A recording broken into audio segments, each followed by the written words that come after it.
Yo, what up, and welcome to another Grizz 901, your favorite post-game show. But guess what? This isn't the post-game time. It is the off-season. And unfortunately, we're here doing off-season stuff. We don't want to be here either. We want to be talking about the games, but we're not.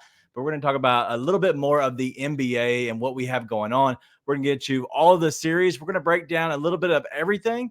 I know Nate wants to talk a little bit more of the Ja Ant stuff. We're going to try to get into that. We tried last week, but we're going to try this week. We're going to make sure we say that for the second segment for sure. But right off the bat, we're going to get into the playoffs. We're going to discuss what's happening in Denver between the Minnesota Timberwolves as well as the Denver Nuggets. And how does that affect the Grizzlies? Looking now that we're watching live right now, we're watching the Thunder going against the Mavs and what that means to Memphis as well. We have so much to hit on, but before we do, we want to shout out our sponsors as we always do. Streetcars in Memphis, if you have anything that you need done maintenance-wise, any modifications, but an oil change, go ahead and see them now. You can give them the code Grizz901 and they can help you out. I can promise you that. And then we also have our guy, Heaven's Healthy Kitchen. There's pop-ups going to happen. They're going to keep happening. Make sure you tune in, but you can go over to Order HHK right now and check out his schedule, but also check out how you can help him, how he can help you, and really just get you on a better, healthy life. And the last one we have is our guy. It's Pew's, baby. Pew's Residential Spray, where they can make your yard, but also your life a lot easier. But I'm going to give a little bit of shout out. It's almost Mother's Day, and everybody needs to celebrate their mom, whether she's here or whether she's gone. Make sure you do something special. You can always make sure you tell your family, tell your friends, tell your kids, if you have them, a little bit more about mom. Mom's special to you. She's special to me. So go do yourself a favor and tell your kids more about who your mom is. Whether she's here, whether she's gone, it doesn't matter. Make sure you celebrate mom. If you want to celebrate mom here, you can also go get some flowers. You go over to Pew's. That's what they're known for. They're known for the skunk, but they're also known for the flowers. Go show them some love. But also want to give a little bit of shout out to Doyle's Flowers. Listen, they did my wedding. I want to give two shout outs. Easy enough. But man, Michael and his wife do a great job over at Doyle Flowers. So that's a free ad, but I can't give him a shout out because he just hooked me up for my 10-year anniversary. And so I want to give it a little shout out to that. But listen, that's all we got. We're going to get into the playoffs. Enough of the BS. Let's go ahead and get into it.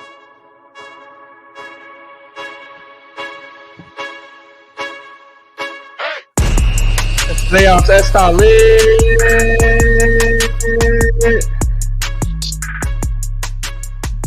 Man, all right. Listen, I like your background today. Listen, mine's wonky. I don't love it right now, but whatever. I'm trying to work on my camera. I can't figure it out. Anyway, I love it's less blue. I just said F it and turned all the lights on. I was like, I'm done with this. I like it so much better like this. Anyway, so what's up, man? How's your week been? Much better than last week. Got good baby news, so that's really good for us. For anyone who doesn't know, we've been having a bunch of tests run, and tests came back all good for us. Payday's happening on Friday. The playoffs are a ton of fun. I've gotten to watch them. It's been pretty good, man. Yep, pretty good. I'm having a great time watching the playoffs. I don't know about you. Until Zach Zarba decided to intervene. I've been having a really good time watching these games. Well, listen, I'm going to watch them along with you as well. So right now we're watching along on the Thunder and the Mavs, and I believe we're tied up in the first quarter. It is 23-23. So we're going to watch along with you as everybody else does. We're going to make sure we kind of check it out and see what's happening. But any kind of an update on the first quarter, because I haven't really seen much of it at all. Who's playing well, who's not? I see. I sort of, despite what people, including you, may think, I actually had to prepare for the show a little bit, so I've not been able to watch very much. I'm very excited. Very excited to watch this series. So, I was hoping Cavs Boston might be entertaining. Then I saw Tristan Thompson step on the floor, and I was like, "Oh yeah, this isn't going to be a great game." Sure enough, it got ugly. So what's going on with Jared Allen? He's hurt. I don't know what's hurt. I just know he's hurt. He's been hurt for a minute. Yeah. So I don't know what's going on. I don't understand either. I know he's obviously injured and he's not playing, but that's why I can't figure out what it is. I haven't really paid too much attention to it. But anyway, anything I would trade him. surprise you about that Denver Minnesota series so far? Obviously, it's Minnesota 2-0. Like, that shocks me. Like, seriously, still, it shocks me that it's 2-0 Minnesota at Denver already. Yeah, I'm not surprised. I'm really not even shocked. I'm straight up flabbergasted. Yeah. to pull out a long, Nate, nerdy word that helps, especially because I'm super nasally right now. Yeah, dude, that's unbelievable. I don't know. I would have lost so much money on that game if I was in a betting state on game 2, especially. The Wolves look like the most grizzled veteran team in the playoffs by a long shot, and they look like the best team in the playoffs. If you put them up against any team that's played or is currently playing, I would take them with the way that they're playing. Now, we'll see if they can hold out. You got guys like Nickeil Alexander-Walker, Naz Reid having, career shooting nights obviously helps that a little bit. Also, I will say, if I was a Nuggets fan, I'd be pretty frustrated with the way that game in particular was officiated the entire time. I love that they're allowing physicality. There's a difference between physicality and what they were letting happen in that game. At the same time, dude, the Nuggets had no response. Like, it's not the officials' fault that the Nuggets lost that game. They got punked. Yeah. Yeah, I don't understand what's happening with them. Like, they're literally losing it, like mentally. It has nothing. There's nothing else about it. It's just mental, man. No dogs.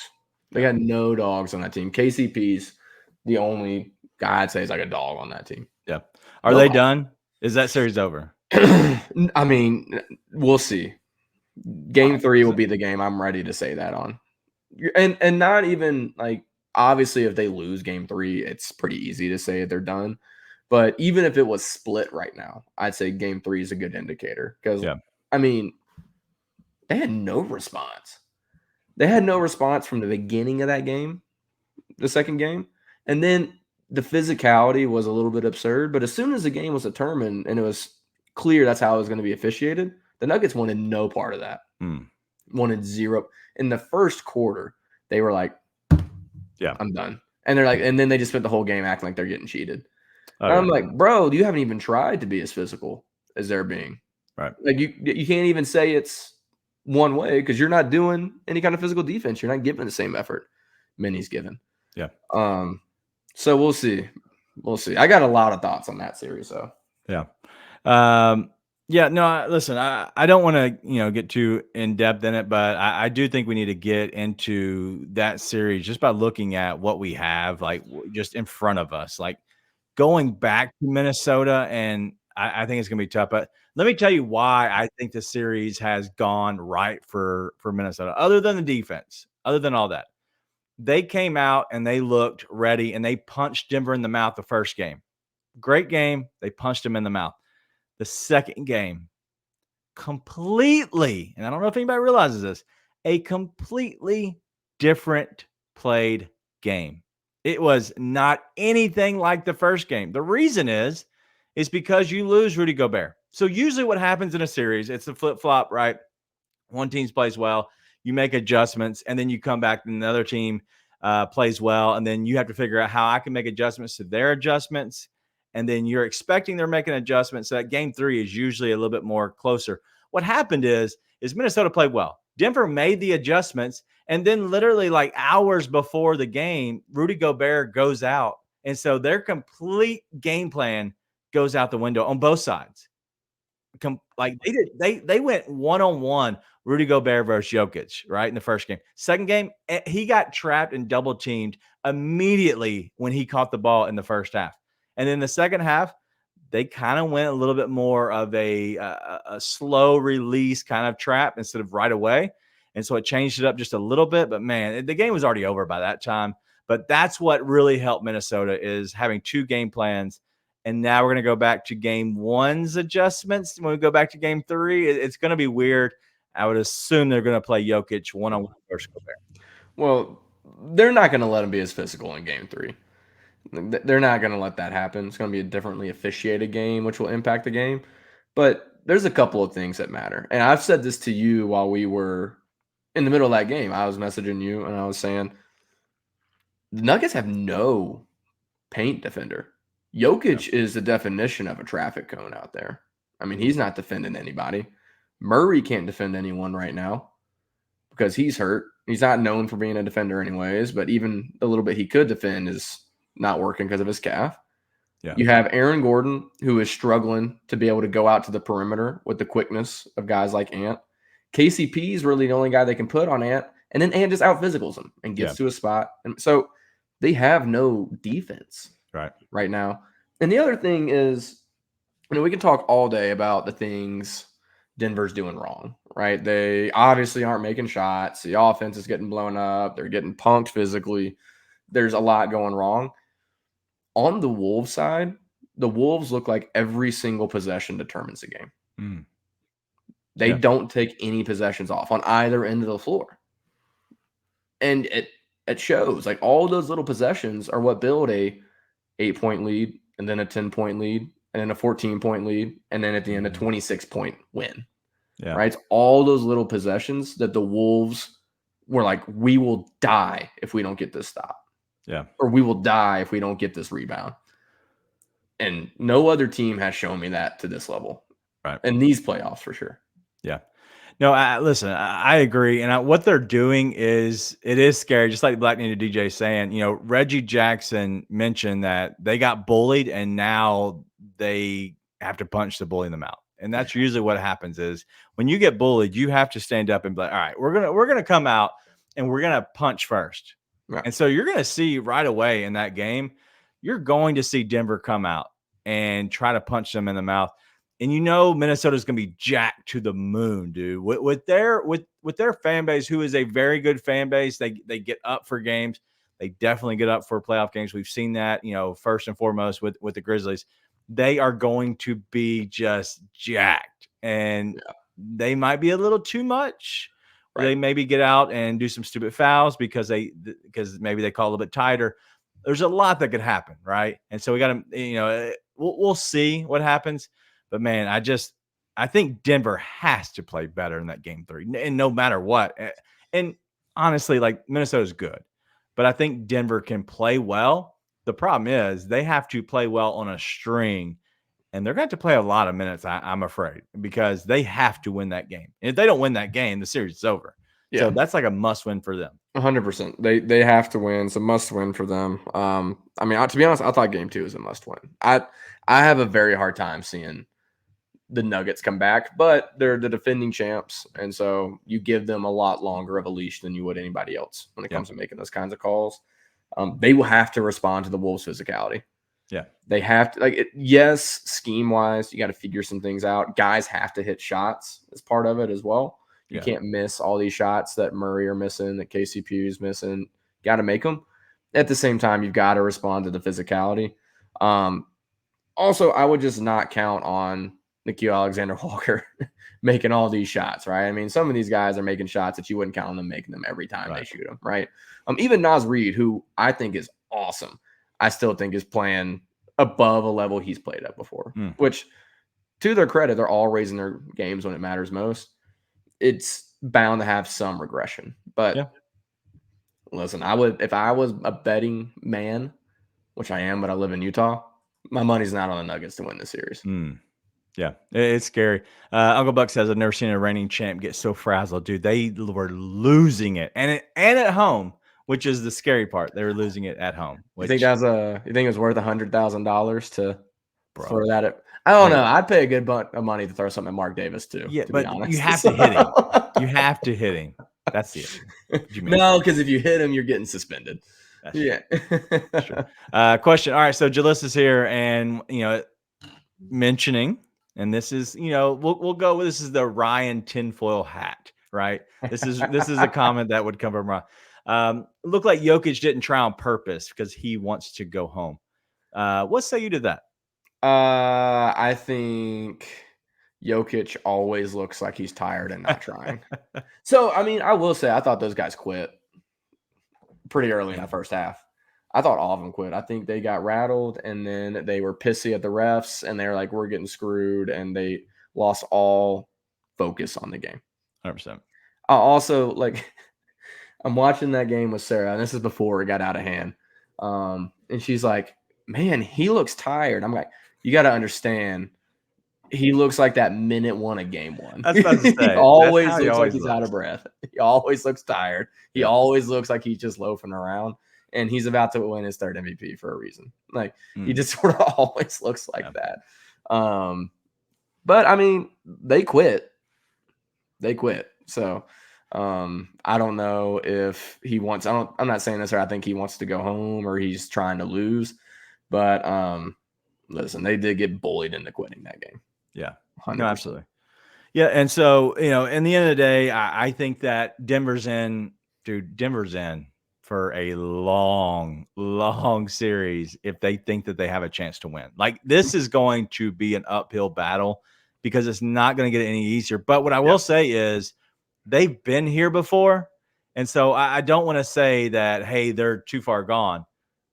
It only takes one win at Minnesota, and you now can somehow get back to home with another game to go. What they would go, they could win their, win game 5. So then 3-2 going back to Minnesota potentially. And if you know you win that, you're coming home to a game 7. Listen, the Grizzlies have been there before, right? Knowing that if you go into their place and win game 6, you have a home court advantage for game 7. Shout out Dylan Brooks. Yeah. So you have that, right? You have that potential set up there. That means that all we have to do is win 1. And then it's a 3-game series at that point. You just need to win 2 of the 3. Okay.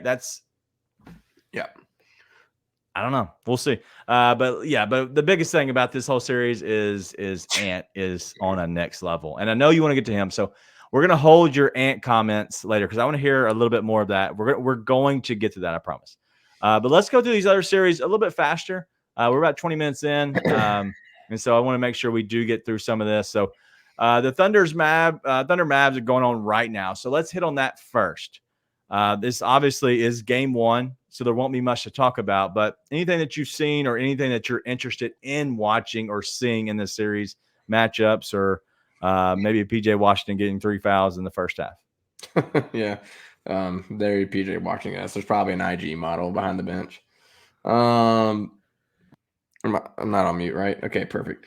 I mean, I like the Mavs in this. I think the Thunder are deeper and probably more talented, but I do think that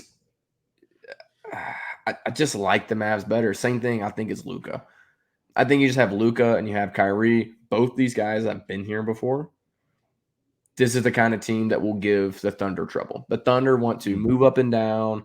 They want to go fast. They want to outpace you. They want to play a pretty form of basketball. I don't know how else to put that. I don't mean that to be insulting. It's not. They want to play a very finesse form of basketball. Right. And I feel like the Mavs are just going to drag them into the mud and slow them down. And they're not going to be able to use Lou Dort on Luka the same way they're able to use them on CJ McCollum or Brandon Ingram, right? Like, just a different caliber of player. So I like the Mavs in this. They only really need to steal 1 in OKC. And, you know, I would be very surprised if they don't steal at least 1 in Oklahoma City in these first 2 games. But we'll see. OKC has played really well all year. They're the 1 seed for a reason, so can't count them out. But I definitely like the Mavs. If I was a betting man, it'd be Mavs. Yeah, I am a betting man, but I did not touch this game. I haven't touched anything within the game, within the series, for the simple fact that I really just want to watch it. And I think there's so much unknown within this series that I think the first game is going to tell us a lot. And I think this is going to be your more traditional series. I think it's going to be a 7 game, if not maybe a 6 game at the earliest. This is going to be a dogfight. But as Black and DJ saying, you know, Luka is going to control the game no matter the opponent. And so he will speed the ball, I guess, slow it down a little bit when he needs to. So the Mavs cannot let this game get up and down the floor. If they let it get up and down the court, they are donezo. But I think that because Luka can control the game more I think it'll be all right. And then Uncle Buck saying, the battle scars that the Mavs have had are deep. They actually might still be open, so they got to be careful of these wounds. You don't want to open them up too much. But I will say that, man, Luka is the end all. He dribbles too much for me, for my liking, but the dude is amazing. It's like a double-edged sword. Like, please quit dribbling so much, but you're amazing. It frustrates me sometimes. Well, I will also say they have battle scars, and part of it is I'm not sure anyone misses more reload threes than Tim Hardaway Jr. He also just goes on unbelievable heaters, but that dude gets the ball back in the same spot and then misses again more than any quote unquote shooter in the league. It's pretty hilarious. For sure. I just watched him do it while we were talking, so that's why I thought of it. All right, let's move on. Let's go fast to these last two. The first one, Cavs Celtics. Listen, there is nothing in this series that excites me. Nothing. Yeah. Like, the Celtics should beat them. They don't even look like they're playing well, and they're beating up the Cavs. I think before the show started, you said you saw Tristan Thompson on the floor and knew the series is just terrible. Yeah, I saw Tristan Thompson step on the floor, and I was like, JB, you can't play Tristan Thompson, man. No. You can't. But then I watched the rest of the game, and I'm like, I don't think it matters who he plays. It's not gonna matter. I mean, listen, Derek White, that game got out of hand because Derek White shot like 64% from three. But that's gonna happen with them. It's gonna happen, but what it covers up is the fact that Jason Tatum was shooting like 20% from the floor or something like that. Not 20%, 30% from the floor or something crazy like that. So it's I've not been mega impressed by the Celtics. I mean, they have their moments, right, where they go off and they go on these unbelievable runs. I haven't been consistently just like, God, the Celtics team looks awesome. Yeah. They probably should be the favorites to win the title if the Nuggets get bounced. But at this point, I mean, probably because of the odds you could get, I'd probably be putting my money on the Wolves at this point, purely because of the odds, the reward you get with whatever those numbers would be. But the Cavs just don't have anything here. Yeah. It's just the way it is. Yep. I agree. That's enough about that series. I don't want to speak any more about it. It's the worst one so far. Jared Allen Grizzly.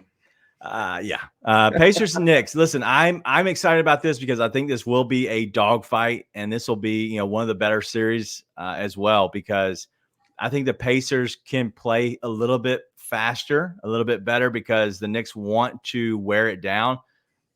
Also, the Knicks cannot keep playing 40+ minutes for all their starters. Like, they can try. They keep trying, and it somehow keeps happening.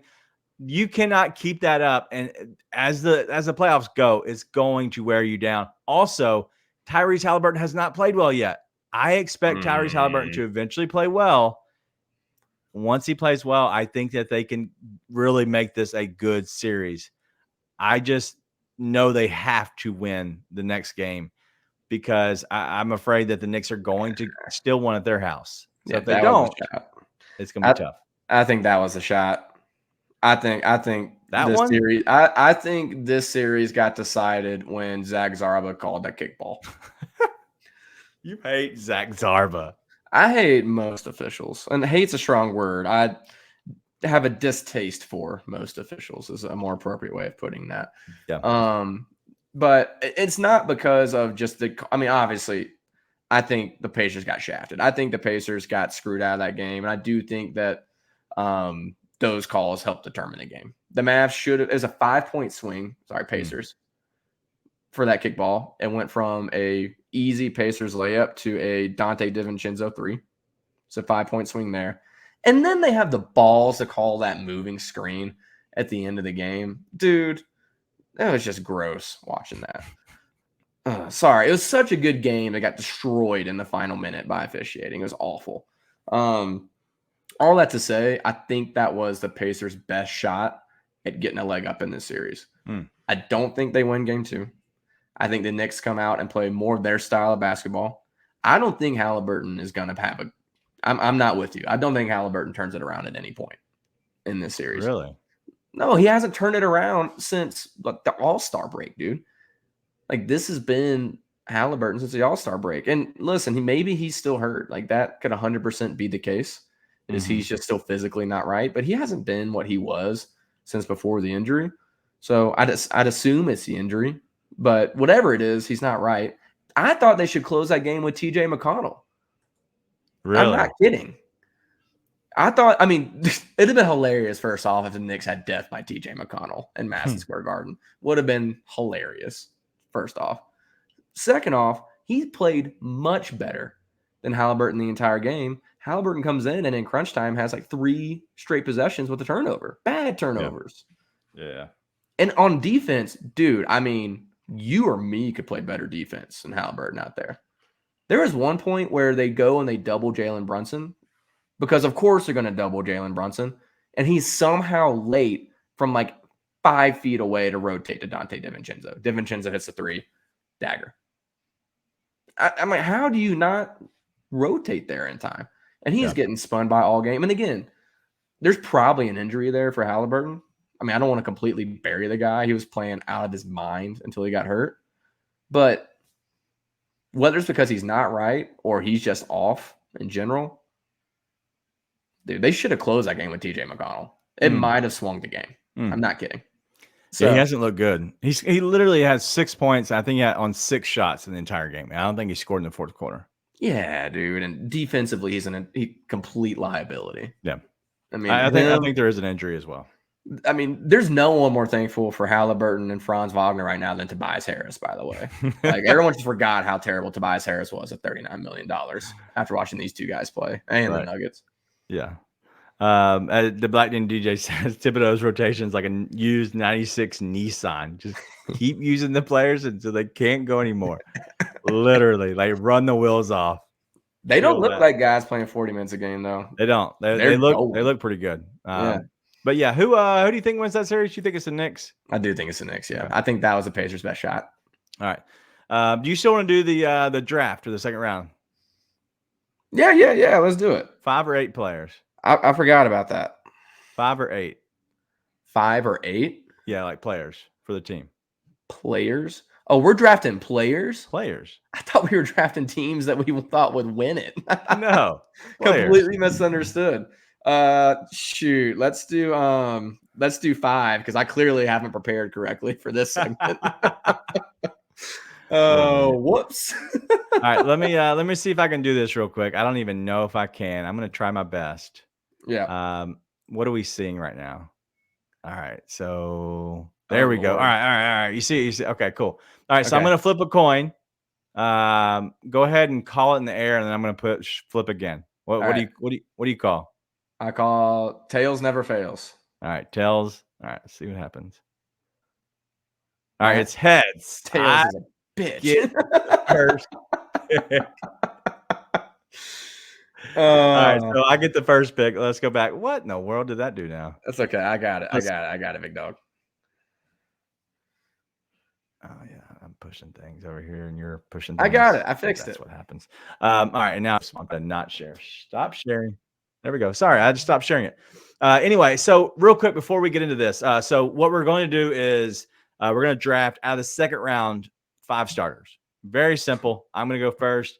We're going to go back and forth. Very simple. Nothing crazy on this. But I do want to make sure that we have fun. I think this is something simple. And then we're going to get into the Ant Ja stuff because I think it is, but also kind of correlate the rest of the Grizzlies into the rest of the playoffs. I think there's good discussion about that. But the other thing I want to say is I have started doing some prep work on the NBA draft. And the reason I thought about this is the Black Ninja DJs here. But the draft, I have some great ideas. And Nathan, remind me after the show to tell you about majority of them that I maybe don't mention on here. But the idea that we're planning on doing, it's going to be a Grizz 901 special, just like it was last time. We thought about doing it differently. We're going to keep it because it is a live show, because that's what we do. We're going to keep it Grizz 901. We're going to keep the same stuff as we did last time. It will not be a 4-hour show.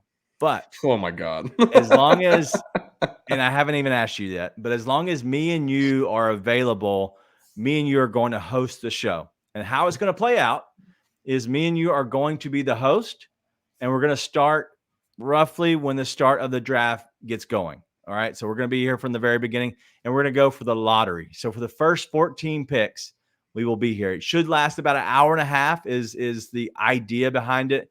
And the reason is because we want to be there before the Grizzlies pick. We want to be there after the Grizzlies pick. We have no idea when the Grizzlies are picking until Sunday. Yeah. Sunday should tell us a lot more. We'll have a lot more details. But the other idea is to have other guests come on the show. We're going to be hosting. Maybe you take the reins sometimes. Maybe I keep the reins sometimes. Maybe we go back and forth. Maybe we're on there together with a host. Maybe we have two people with us that are guests, and we're just kind of talking through the draft. But also, we're going to have a actual best player available draft board. And no, it's not for me and you. I know Ryan is already signed up. He's going to be our Mel Kiper / Todd McShay. So he's going to be available. I have already contacted Chip Williams, who is also with Plus City Media, to be the other Todd McShay or Mel Kiper. And so my idea behind all this is to be able to go to them for their draft boards, get their intel on before the pick, after the pick. And so just like a normal show, me and you will be here hosting it. We'll be talking throughout it, have different guests on as we go, flowing through. But anytime we need a draft question or anything draft, we'll be able to bring them in and be able to ask the question, get their intel. But also, we're going to have a running draft board of who's the best available, who they would take with that team, and then how that affects the Grizzlies. So listen, that's the idea behind it. We're not going to have a ton of guests because we have those two guys that are going to be giving us the actual knowledge. And so we'll do our best. Black Ninja DJ, maybe. Give me a second. I have some thoughts on that. I probably will contact you. Maybe do me a favor, Black Ninja DJ. Hit me up on socials, whether it's at Daniel Greer, at Grizz 901 Live, on Twitter. If you have Twitter, hit me up. I want to ask some questions and kind of pick your brain about something. So I'm trying to do a couple different things. I am not against you coming on the show. I want to make sure that I kind of asked a couple questions that was asked of me if we were to bring people on the show. And so I got to make sure I do that. But yeah, so Black Ninja DJ says he's been breaking down the film about the NBA prospects, watch film on Rishashar and Klingon. So cool. Shout out to you. All right, so let's go ahead and draft the players. I'm going to go first, and then we're going to ask the question, who's got the better team? We'll ask on social media. I'm going to go with my first guy. I have to go with the Joker. I love the other guys, and I know that probably helps you out, but I have to go with the Joker. So I'm going to go with Nikola Jokic. Perfect. I'm going to go with the guy who's been the better player on the floor with him 2 games in a row, which is Anthony Edwards. Cool. I want the two-way huge wing / guard. He can play all over the place. So I'm going Ant. Okay. All right. Well, then I am going to go with the guy that we're watching right now play, even though he's losing. I'm going to go with Luka because I already have a slow team. It's very methodical. A pick and roll with Luka and Jokic just sounds great to me. So I was going to go with if I had to go with Ant as my second pick, which I would have, I was going to go a different route. And so because of Luka, I don't like Luka and Ant, but I love Luka and Jokic. They European tag team. Like give them a name. That those dudes are incredible. So all right, who's your next guy? Well, seeing as this is all the preparation I've done, sort of going off the top of my head, but I think I'm going to go with Jaylen Brown. Jaylen Brown's going to be my next pick. I'm going to put him right next to Ant in some form of 2-3. All right. I like it. All right. Well, I have to go this guy. Have to. I'm going to go with Jason Tatum. And I know he's not playing well. But I have to go with Tatum right here. Just because I know what he can do. And he fits perfectly with my team. That's the biggest thing is the fit right now. Like there's other people I know are amazing. I can't have them on this team next to this guy. I think I can have Tatum on this team for sure. I was leaning Tatum, but then I remembered it's the playoffs. And Jaylen Brown and Jason Tatum sort of seem to flip places when it gets to that point. So that's why I decided to go the direction I was going. All right. So let's see. We've got that and that. Let's see. Oh. All right. At that point, I think I got to go. Oh, can I do that? I can't. It'll hurt my soul way too much to do it. All right. I'm going to go with Miles Turner. Wow. That shocks me. I figured it might. I figured it might. I was thinking about saying Cat, and I was like, can't do it. I thought about Cat too, and I can't do it either. I can't do it. All right, so there's one guy I really want, but I'm going to look around for a second and make sure this is the guy I want before I say his name. I think I'm going to say it, though. All right, I'm going to go with Evan Mobley. Interesting. Okay. There's a direction I thought you might go there. So can you read off our teams real quick? Yep. So I have Joker, Luka, Tatum, and Mobley. Okay. And you have Ant, Jaylen Brown, and Miles Turner.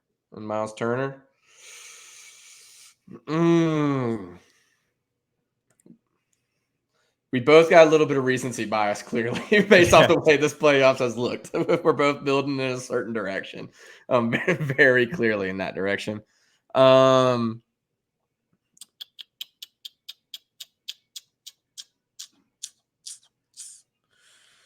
So in that case, I guess I'll go with the guy that continues just to be a freakazoid. And I thought you would have taken him by this point. So I had sort of a direction I was going to go after that. But I'm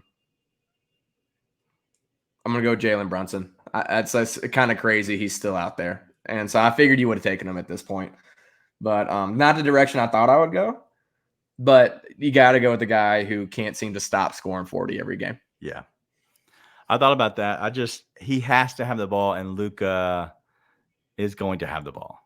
Yeah. 24/7. So I'm stuck now because there's so many different directions I could go. Mm-hmm. But I just think I don't know how other way I could go. I just think that this has to be the smartest way possible. Like, I love SGA. I love him. I don't think there's any way I could have Luka and SGA on the same team because he can't shoot like Kyrie can. And I think that they're both great. But if I'm building a team, I don't have to be stuck with them. I'm building a team. I'm going with Pascal Siakam. I thought, yeah. I just have never been the biggest Pascal fan, but he is awesome. He's awesome. It's a me thing.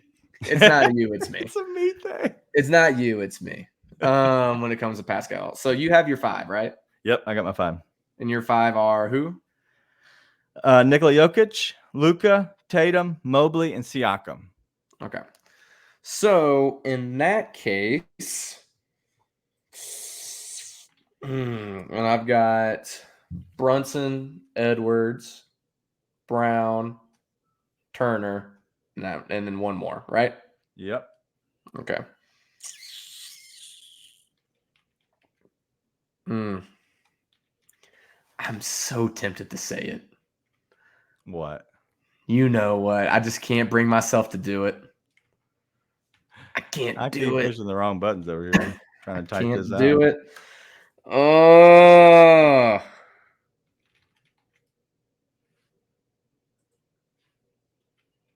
All right, I'm gonna go with this because I can't bring myself to say Cat, even though Cat makes the most sense. Cat makes the most sense to pick, but I just can't bring myself to do it. I'm gonna go with a guy who I don't think either one of us would anticipate me going with. Let me look right here. I got one other thing I want to check, just to be sure I'm not missing anything. You're definitely not missing anything there. All right, so Chris is saying Josh Hart for you. Josh Hart. I thought about Josh Hart because of the rebounding and just the fact that he's an absolute animal. But I think I'm going to get that in one way with another guy. Let me double check one thing from today. I think I'm going to go with a guy you wouldn't expect, which is Lou Dort. I'm going with Lou Dort. Here's why. Let me read off some stuff to you. I'm putting it in here. I don't care. Your team One, sucks. he's a freaky defender, which, as we've seen, is pretty awesome to watch while you go on there. So that's the reason I'm going with him in one part. And then let me go right here. And then go right here. To be clear, I'm not positive what this is going to say when I get to it, but I feel like it's going to go my way. Your team sucks. Yep. He's shooting over 50% from 3 this playoffs. Your team. Therefore, I'm going with Lou Dort. Dude, your team would get waxed, dude. Yeah. That's what you would like to say. You watched, obviously, the fourth quarter Evan Mobley. And not the rest of the game, Evan Mobley. It doesn't matter. Like, when you put these teams around them, like, they're going to be much better. Just don't be mad that I came up with this team in less than 5 minutes and still beat your team. You think I actually prepared for this? Just don't be mad.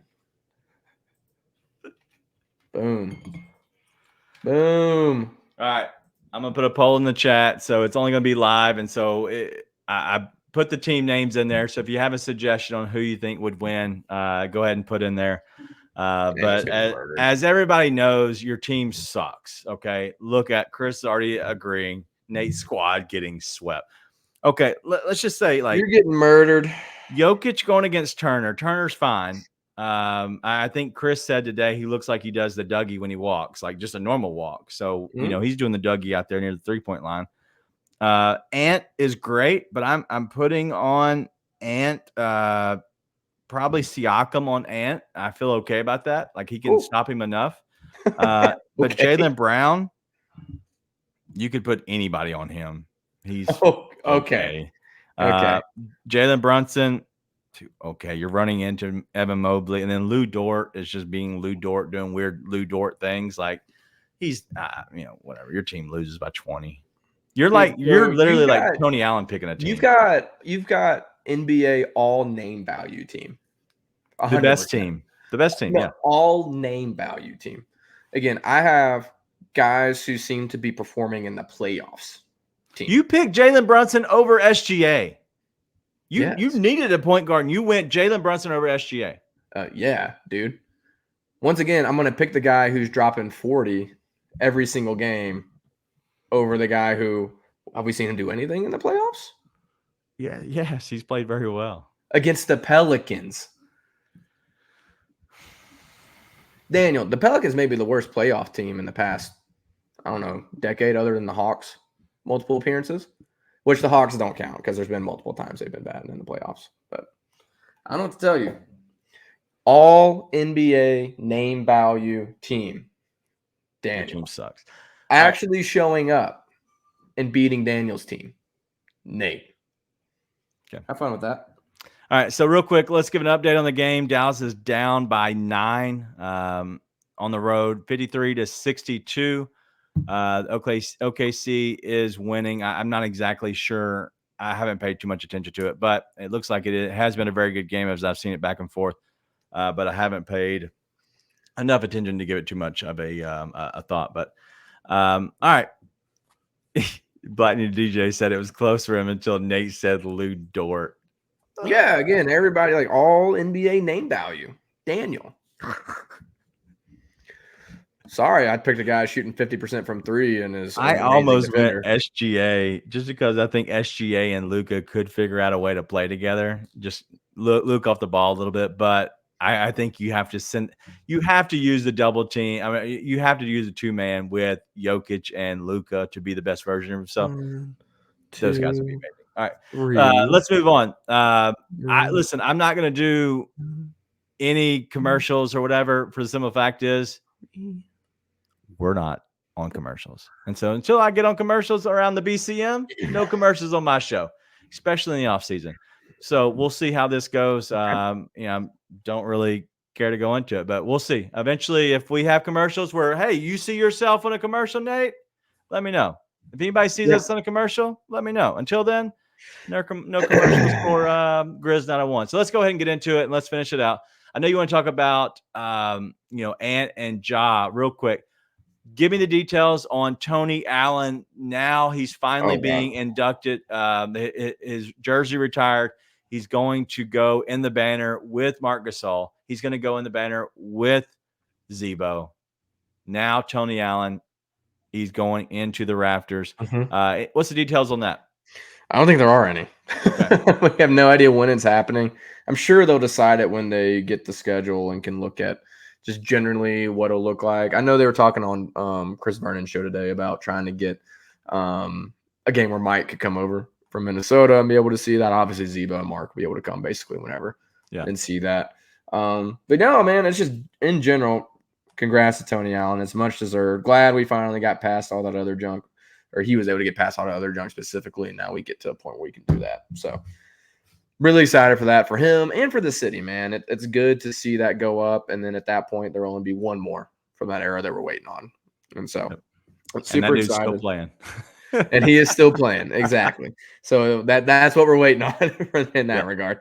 Maybe he'll still play in Memphis one day.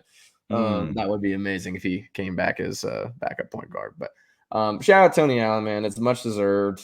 Super excited to see it go up. We'll figure the rest out when the schedule comes out, I imagine. Yep. All right. So I didn't think there was any details. I just want to make sure I wasn't missing any. But as Black New DJ says, all heart, grit, grind. Listen, I used to hate Tony Allen until like I could understand what he was doing. And I was younger back then, back in the core four. And so I wasn't able to really understand, how he would affect games. All I'm seeing is, good defense and then like blow a layup. I'm like, it's so frustrating. But with those kind of guys, you understand how to live with those guys and appreciate a little bit more. But Tony Allen was an exceptional player and very much deserving. So I'm happy that we're having the core four going to be in the rafters and not on those stupid records. Dude, yeah, I'm so glad they changed that. As soon as they put the record up, no one wanted to say it, but I was looking and I was like, it looked bad. It looked horrible. It looked horrible. That's not good. Let's just go back to the jerseys. And so, hey, good thing Grizzlies again. I think they are known for being able to admit their mistakes. Yeah. And they were just like, nope, that didn't work. We're going to go to that didn't hit now. So a lot of, trust me, there's plenty of owners out there to be like, no, this was an amazing idea. Everyone else is stupid. Our owner didn't do that. So shout out to them changing that up. All right, let's get to the Ja stuff because I know you want to hit on it. And we'll spend about, 10 or so minutes on it. But you wanted to talk about this. You were waiting to talk about it last week, and we kind of went over. But give me a little bit about your discussions about Ant and Ja as a what you're wanting to, I guess, get into. Well, it's died down a little bit, right? Okay. Since last week, it's now turned into all the Chris Finch versus Taylor Jenkins is the new direction this is taken. But I was seeing, I'm sure you saw it too, a ton of the Ant versus Ja face of the league stuff that was going on. It's like Ja blew his opportunity to be the face of the league. Ant's now going to take over. We have not paid attention, to the NBA for a while if we think that because Ant is succeeding and becoming a face of the league, Ja can't be a face of the league, first off. Yeah. And that's one thing that's just bothering me. It's like, you talk about face of the league. Obviously, LeBron's been sort of probably number one, King James, all that stuff. But Steph Curry has been another face of the league. Giannis has been another face of the league. Yeah. KD, Kawhi, who doesn't talk. It's like one of those guys, like the guy who can't, Anchorman, the guy who can't even think says something. It's like the guy who doesn't even talk is a face of the league, and they're promoting him. And I just think it's a needless conversation. And the reason I think it's hitting home is because the Grizzlies aren't in the playoffs, which has been a couple of things for me. One, I've been able to sit back and just watch basketball without an agenda. Yeah. Like, I'm not sitting there thinking, okay, who do I want the Grizzlies to possibly meet at this point versus that point? I just want to watch good series. And I'm really glad I don't have anything that's drawing me back from enjoying watching Anthony Edwards absolutely murder the entire city of Denver. Yeah. Right? Like, It's one of those things where like, God, dude, it's like scary looking forward as far as them being on the Western Conference team. But dude, like just have fun watching this guy get his and become amazing and reach this unbelievable superstar status, right? Yeah. Number two, and I see all this stuff with the Ant versus Ja talk, and then you see all this stuff with the best young core in the league, and then all this, I mean, forget my French, bitching and moaning about Oklahoma City and everything that they're doing, and they're stealing the Grizzlies' flow. And I'm like, it just makes me think about one of the best coaches I ever had, and all he would ever say is, if you don't like it, be better. And like, if you don't like it, play. The Grizzlies aren't playing right now. And listen, maybe I'm stealing Pat Riley's flow. I was about to say, Pat Riley's flow. But it's like, at the same time, I'm like, dude, like the Grizzlies aren't there right now. Like, who cares? Just enjoy watching basketball, and all these other agendas going on. And at the end of the day, I love that everyone's forgetting about the Grizzlies. I love that everyone's talking about everyone but Ja. I love all that because it gives all kinds of fuel to give to the Grizzlies. Say, okay, now the comeback's going to be the comeback. Like, I'm not just going to come back and we're going to work on our offseason improvements. So we're going to come back and remind people that we were the ones that started this. But all this stuff about, okay, now Ant's the face of the league and everyone's forgetting about the Grizzlies and the disrespect, if you don't like it, be better. And the Grizzlies will be taking that to heart. Ja Morant will be taking that to heart. Yeah. But I just think it's some ridiculous conversations, Again, I'm not really on Twitter all that much anymore. Right as now, you know, you have to text me whenever you send me something on Twitter because I have the notifications turned off. Yeah. But when I do turn on there and see that, I'm like, why can't we just enjoy basketball, man? It's been some of the most fun I've had this year watching these playoffs just play out. So I don't know. I love your thoughts on that because I think it's faces of the league and something we can just sit back and enjoy. Yeah, Blackney DJ said it, kind of face of the league, it's not the case. It's kind of like face of, kind of an error. And that's really where it kind of comes down to a little bit. But there's also like multiple people that can be. And so I do want to talk about it, but I want to ask your 5 guys, if you had to say, hey, these are the 5 guys that are the face of the league moving forward. And I don't want you to answer yet, but I would say if you look at that, you would say, guys like LeBron who are less than 5 years from being retired. I think guys like that, Steph Curry, KD, LeBron, all those guys who were the face of the league, I think you have to say if you're a guy that's going to be out of the league in 5 years, you can't be in that discussion just for this exercise. So I want to ask you that, but I want to look into this because I think that Ant can be. I still don't think Ant resonates with the young audience the way Ja does. Like, I think that Ant is great. And I think this has been the stage the first time, I guess, because he's been there before, but he really has not played well, right? This has been his first time. So I don't know if it resonates yet. We're going to see. I think it should 100% because Ant is amazing. I think everybody in Memphis adopts Ant as one of our own, and we like wish we could have just some of Ant. I just don't think that Ant really resonates just yet. I think he's getting there. I think he has to win this playoff series to really push himself over that to become the face of the league because you can easily be forgotten. Ja Morant is being forgotten about, even though we're right in it. If we were not in Memphis, you would probably say, yeah, Ja's not the face of the league. But because we're here and we see it, we know his effect. We see the shoes just kind of flying off the shelves.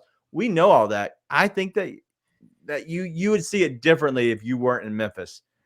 But I'm not in Minnesota, and so I don't see it like that. So I don't know if he's face of the league yet. I think he's very much trending that way, especially if they win one more series. Yeah, I think you're off on Ant. I think he resonates. I think he's in half the commercials that are on TV right now on every. But look at it. But look at his jersey sales. They're not selling. Up to this point. Up to this point, I say he wasn't. He wasn't a guy that was resonating very well. I'm saying, but he's coming. No. I agree. I'm saying to this point, he hasn't. He is one more series. Even without the series, I think that he could easily be a top 5 easy. But I'm just saying he has to do a little bit more. He's still in Minnesota. He's forgotten about. no matter how cool we think he is, because he's winning, I think he can be 100% be one of the faces of the league. Yeah, I think that the Minnesota thing, I think the small market thing is not nearly as big of an impact. No. I think the big market thing is more of an impact with boomers like you. Not you specifically, but I do think your generation is like, oh, New York, the big city, the Big Apple or That's whatever. before me. That's LA. not my generation. That's your generation, you old fart. No, You it's old bastard. not. That's your generation. I just assume it's you. I don't know. You're old to me. But young people, I don't think they care. It's the age of the internet. For instance, my work is fully remote work for my actual job. And when I do that, I could be talking with someone in New York City and an hour later be talking with someone in LA. And it makes zero difference in the world. And I think that's just the way these young people function. They don't care where you're at. It's all about your image and what you're doing. And you can kind of have that image wherever. So I don't think it matters as much. All right, real quick. Looking at the top 15 jersey sales, and this was as of the end of January this year, okay? Steph, Tatum, LeBron, Wemby, Giannis, top 5. Luka, Booker, Durant, Tyrese Maxey, Damian Lillard, Ja Morant, who didn't play 9 games this year, Joel Embiid, LaMelo Ball, Nikola Jokic, De'Aaron Fox. That's what I'm saying is up and literally before a month or so ago, Ant was not like, when his shoe came out, that helped. Before then, he was the guy that was in that movie Hustle, I believe. He had some decent commercials, but he wasn't. Where I think he played himself, by the way. Yeah, he practically did. He was just a true self, turned up a little bit. But yeah, I think that he can be the face of the league. I think he will be one of the face of the league. I just don't think it's been until maybe a month ago have we seen anything that resembles that at all. But I think now, he's hitting the stage. All it takes is him losing the next 4 games to potentially slide back down, though. If he loses the next 4 games, he slides back down to where he was. Couple of things on one. I don't think we're having the same conversation. Because one, I don't think jersey sales are the end all be all. Like you're saying, LeBron is still top in jersey sales. Bro. And no, listen, LeBron's still top in jersey sales. But if you're talking about who young kids are fans of, LeBron's still going to be high, but he's not going to be top 2 of their guys anymore. It's just not going to be the case. Number 2, I'm talking more where we're headed. Hold on. Until LeBron dies, I think that LeBron will be in the top 2.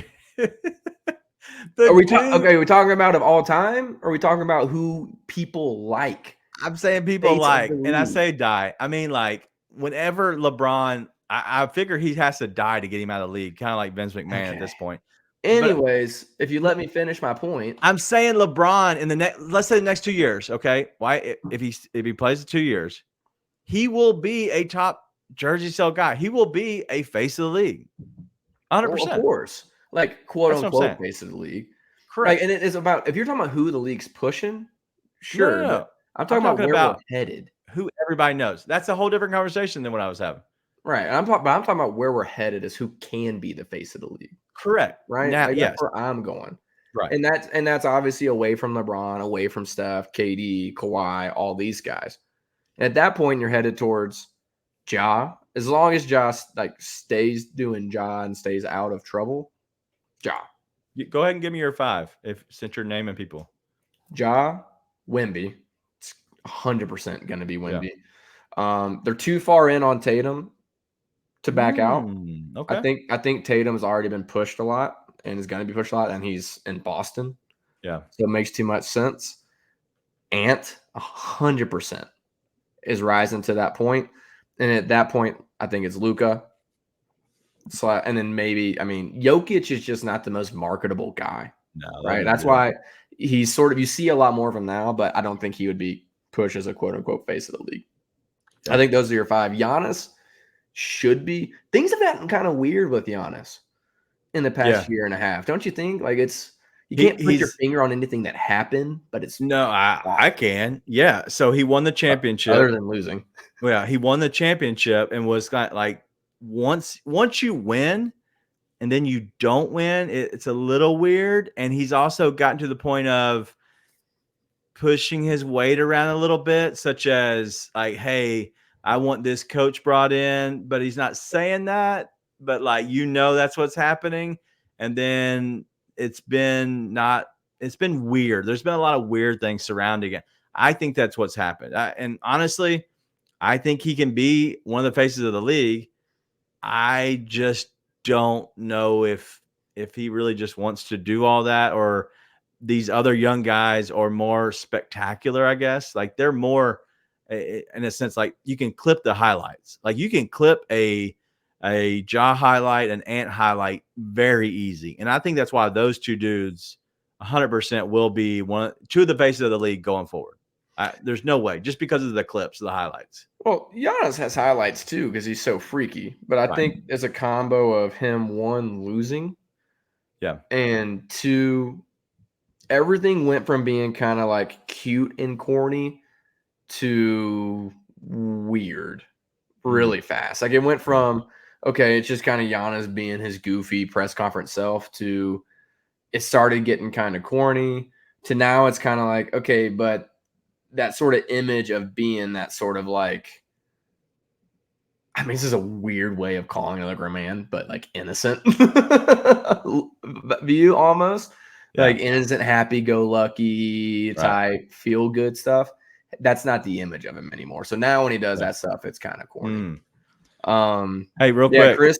I see Chris is coming. Yeah, Paolo. I agree. Paolo is coming, and somebody said that they put out a poll. I believe it was, and I don't know if it came from the Orlando Magic kind of fan base, but they said that Paolo would be a MVP in the league in the next 2 or 3 years, and it was like 65% yes, and I was shocked because he's not going to be the MVP in the next 2-3 years. I'm sorry. They won't win enough games to be that. Plus, to get that, you have to win a playoff series or two and be dominant, in that. Like you just have to. That's just the way the league works now. You need the right team around you, and they don't have the right team around him. He's relying on Tobias Wagner. Yeah.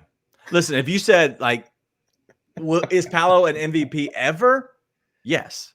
Is he next 2-3 years? I don't know. And I love Paolo. Just a ton of young talent, right?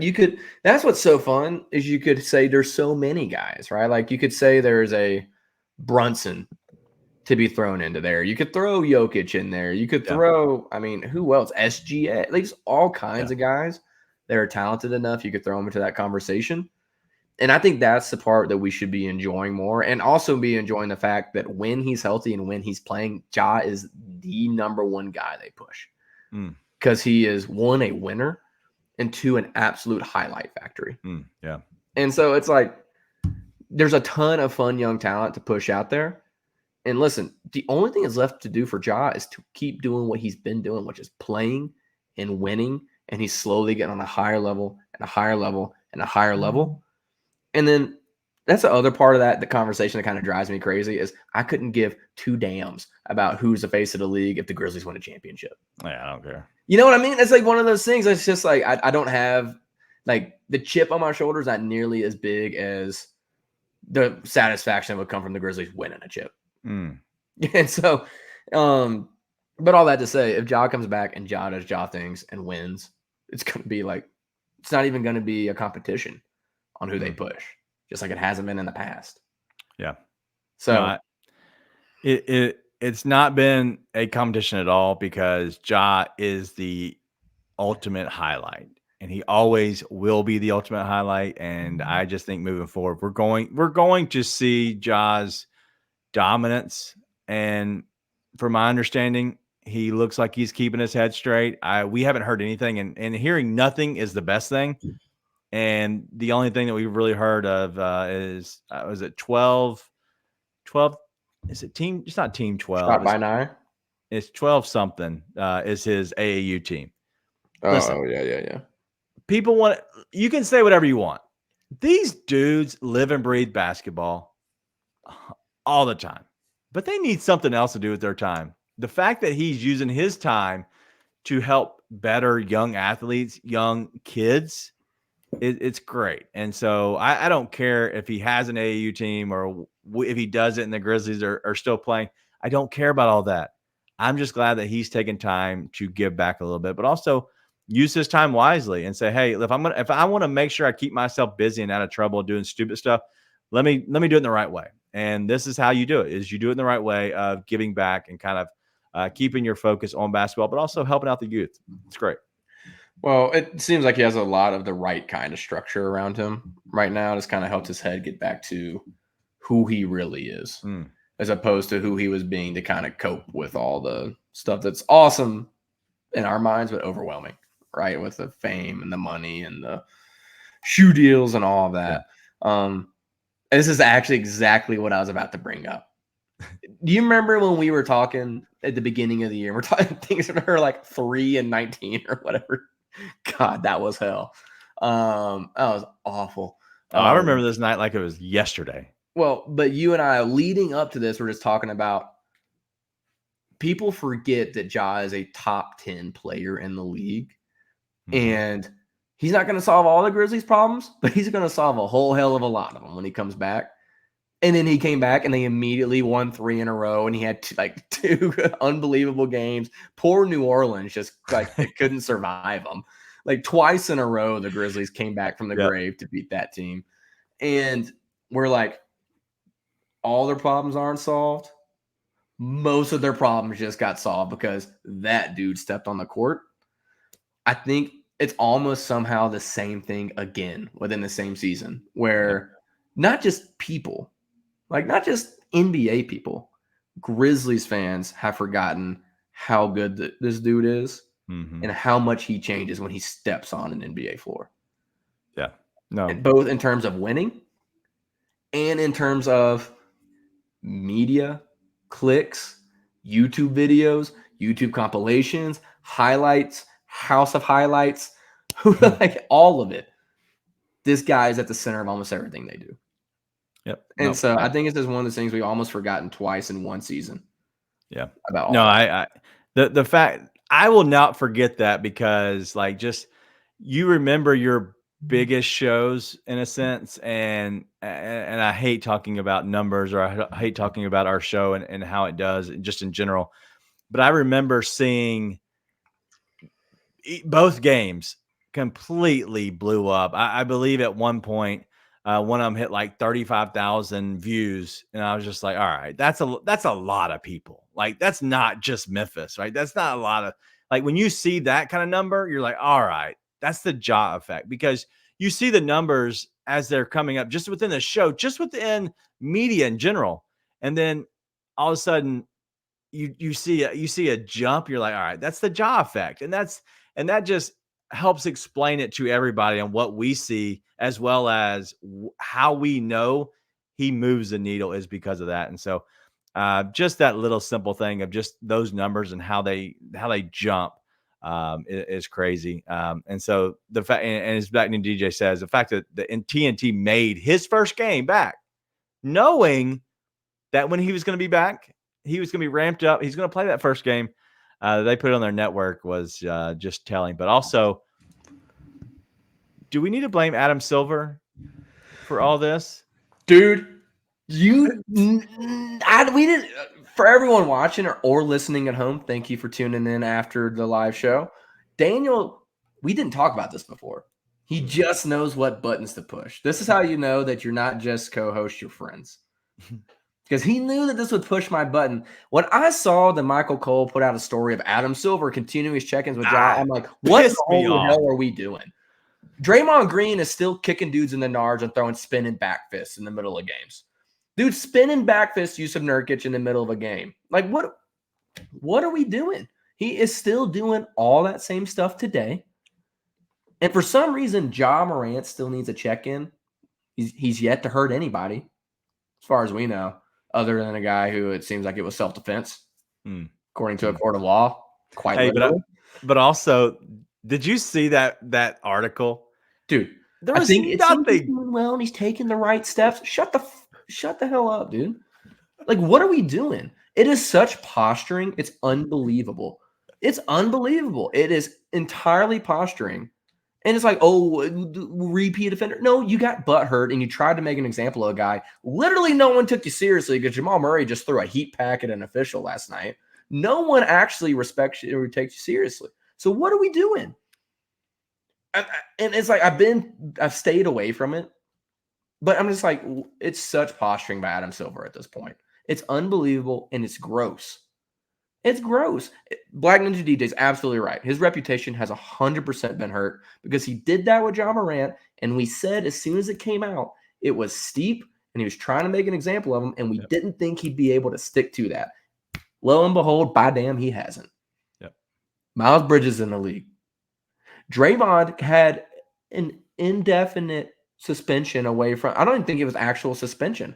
I think he took time away to go get therapy for a week and a half or whatever he did. It was 11 games. I'm pretty sure it was 11, if not 12 games total. Bless his soul. He got half of what Ja did for punching dudes in the middle of play, which he's been doing for a decade, by the way. Nothing new. What are we talking about? Sorry, you knew exactly what button to push because I saw the article come out and I was like, what a cuck. It's unbelievable. Adam Silver, the cuck. I will make a statement on this. I think Ja had to have a come to Jesus. Now, sure. I don't believe that need to be with Adam Silver doing the 25 games. I don't believe that. Okay. That is not what I'm saying. I'm saying that they had to get Ja's attention because Ja was going down the wrong road. I'm 100%. To be blatantly honest, dude was getting to a point where it was scary for his, I wouldn't say life, but just his overall well-being for himself, his future playing basketball. He was acting in a certain way that honestly, rappers act, right? And that's a whole different life. That's not the life that I can live because I don't want to live like that just in general. Not that whatever they want to do, that's their opinion. The problem is you have to make sure you have people around you that protect you if you're living that style of life. When you're throwing up guns, when you're creating that lifestyle, you have to make sure you have a reality check. Unfortunately, Adam Silver thought that he needed 25 games to give him that reality check. I'm not saying he needed it. I don't know what he actually needed to get his life straight. But whatever happens moving forward, whether because of the suspension, his arm ended up getting hurt because you know when you're out and you come back, you push yourself a certain way, weird things happen, your body doesn't have the same routine. Things cannot be good, and that's why when guys usually get hurt for right when they come back from a suspension or from a long layoff. That's why early in the season they don't push themselves. All of that comes into play. I'm just saying I'm glad that moving forward, Josh kind of figured some things out. If that happens, I can forgive and look past that, but I still can't forget it because it was BS. Well, it is important, like you said, for him to have to come to Jesus. I probably shouldn't call the NBA commissioner a cuck. I apologize. I apologize. Probably got a little fired up there, despite that he did get that by Draymond in that whole debacle. But I apologize. Probably shouldn't have said that. At the same time, yeah, it was BS. Yes, John needed to be able to turn his life around. He needed to come to Jesus, like you were saying. Yeah. It's still just unbelievable posturing, and it's a precedent that you set that you aren't willing to meet. Correct. Clearly, when it comes to the rest of the players. That's why it drives me crazy. I was one of the biggest, like, Ja's got to take his medicine. I think it's overkill. He's got to take his medicine. We got to move on, right? But when you have all this other stuff happening and then it's not the same level of discipline and it's not the same standard, that's what drives me crazy. When it's not the same standard held. And there's a part of it that's, again, we were just talking about faces of the league. They want Ja to be a top face of the league. They want to push him. He's going to be held to a higher standard because of that, right? Which he has to be willing to accept, and we as Grizzlies fans have to accept.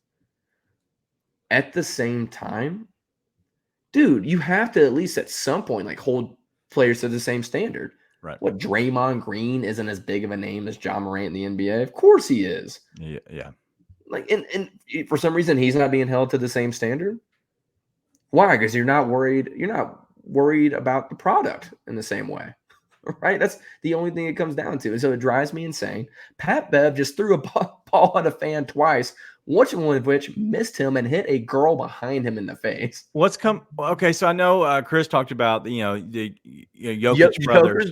Joker's brother, I will say, is a little bit different because it's not a player. Yes, right. That's so. The one thing is, as far as NBA goes, like it could be the source of media discussion if you want it to be. NBA, I wouldn't expect the NBA to do too much because it's not their employee.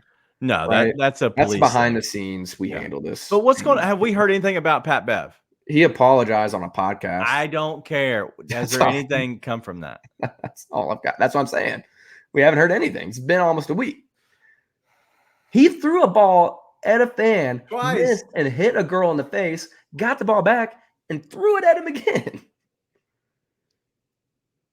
Right? It's. I forgot about that. God. But that's what I'm saying. Is like, okay, people are actually getting. I mean, hurt's relative, right? We've both been in significant pain. You can't do that. But people are getting hurt, right? And it's like, I understand the optics aren't exactly the same. Like Pat Bev's a meme, whereas John Morant's a source of a major political issue. What was going on with him? At the same time, I'm like, dude, one of the players is hitting fans in the face with a basketball intentionally. Yeah, directly or indirectly, it was an intentional act that led to that. And so it's when I see an article like that come out, but yet other players since that incident have not been held to the same standard, that's what drives me insane. Yeah, you set a precedent you're not willing to uphold with the rest of the league, it seems like. Yeah. So that's what drives me crazy. Generally speaking, the suspension itself, whatever. Ja had to take his medicine, like you were saying. But you can't set that precedent and then not meet it. And so, like I said, the Pat Bev thing is more of a meme than anything, but it's another example, Yeah. All right, I've calmed down.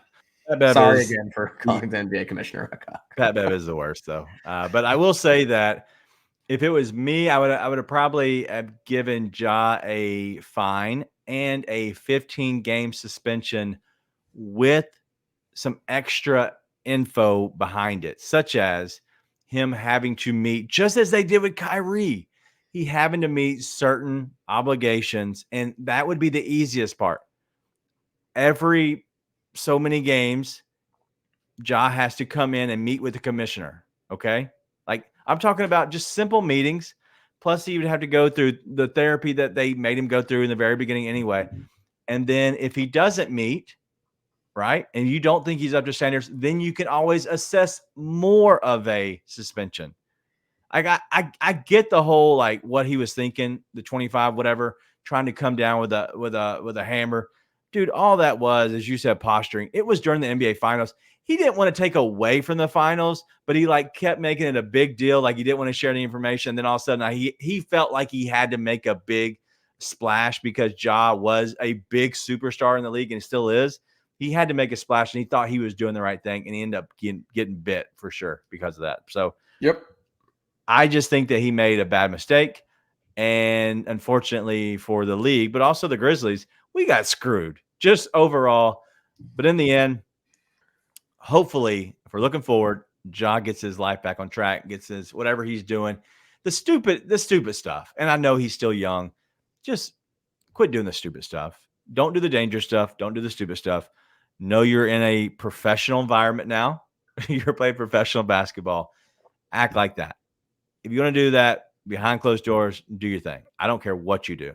But if you're out in the public, you're going to be how life is these days. Dude, there's always a camera on you 24/7. I think he has to know that he's a big deal. And if you treat yourself like a big deal, you're going to stop doing those little petty things and those little minor things that honestly you shouldn't have been doing anyway. But going forward, I think he'll figure things out.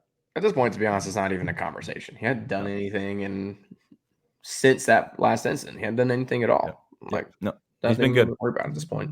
Yep. No news is good news for him for sure. All right. So looks like the OKC it looks like they hit a couple big shots here recently. So they've went up. I don't know the exact score because it's on commercial right now, but they are up. So we're staying tuned with that. But that's all the show that we have. We're getting ready for pretty much the next couple months that we're going to run through this.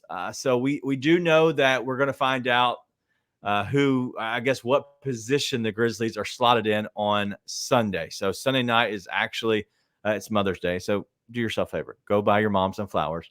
But also, we're going to get the draft lottery results. So Tuesday, we're going to make sure we share a little bit more information about that. It'll be on the 14th. So I believe it's happening on the 12th. And so 2 days later, we'll give you a little bit more of the draft results. And then we're going to get into the draft combine is going to be happening. Then also the conference finals. Then the next couple of weeks after that. And then June 4th, our show there is going to be more of the finals game 1 preview. Like it's happening right then and there. And then as we go through that, we're only, 4 shows until the actual draft. And then after that, you have 5 more shows total. And 3 of the shows have summer league games all intertwined in them. Listen, we have a full kind of like show from now on, right? It's going to be guns a-blazing. And so we're going to make sure we have a lot of information for you. But just make sure if you are tuning in, just shout out to everybody that has been tuning in for us live. If you're watching this afterwards, thank you. But live, man, I can't thank you enough. But yes, Lightning, message me whenever. It doesn't matter. But if you'll message me over at Daniel Greer or over at Grizz 101 Live, I like to just ask a couple questions. And I might not be able to do it tonight, do it tomorrow, whatever. It's not urgent. But I do want to ask some questions and kind of figure some things out before we get into the actual draft show.